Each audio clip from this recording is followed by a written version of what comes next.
Aston Villa 1, Chelsea 4. Now that's a much easier scoreline to swallow. We looked great yesterday, to be fair. We looked a lot better than against Arsenal. We didn't play badly against Arsenal, but yesterday we were just a lot better. It looked like everyone had sort of had a bit of a kick and was ready to play the game. We went down very early. Within 2 minutes, I think it was, 2.5 minutes, we were down 1-0. Ball watching, defending. Hatto gets beat on the left-hand side, and the ball gets crossed in, and a lovely dummy, to be fair, from Ollie Watkins, and a pretty lovely finish, to be fair, from Douglas Luiz. But the defence is caught ball watching.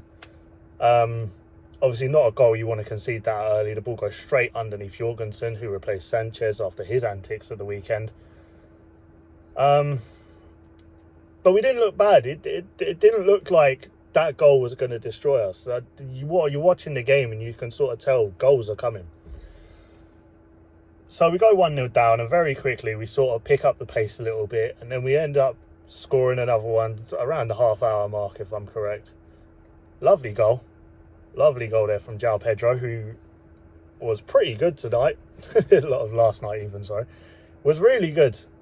One of his... I know he scored the hat-trick, so it's easy to gloss over or to focus on that. But all in all, a great performance from him. And to be fair, a great performance from the rest of the team. I don't think there was a single player last night who played poorly. Thinking about it, no, I don't think so. Genuine. We defended really well. The midfield dominated the game, and we attacked, obviously scoring 4 goals against Aston Villa. I mean, I know they're not in the best of form at the minute, but scoring 4 goals against Aston Villa is still no easy feat per se. But they played a very high line, which was quite surprising, because anyone who watches a decent amount of Chelsea football knows if you put 5, 6, 7 men behind the ball, we're not scoring at all. We can't score when you're putting that many defenders behind the ball. We cannot break teams down. We cannot score. So seeing them play with a very high line, admittedly, did work for them twice. We'll get to that second goal in a minute. But did work for them twice. But it comes as a very big surprise. But just still, and Unai Emery didn't seem to want to change the tactic, which worked out in our favour. So, good evening. God bless him. But honestly, if that the disallowed goal, the Ollie Watkins disallowed goal, if that had happened to a Chelsea goal, I would be absolutely fuming. I would not be happy in the slightest. That's probably one of the closest decisions I've ever seen that's actually gone the right way. We've had decisions where the players are completely level, and sometimes it's given, sometimes it's not.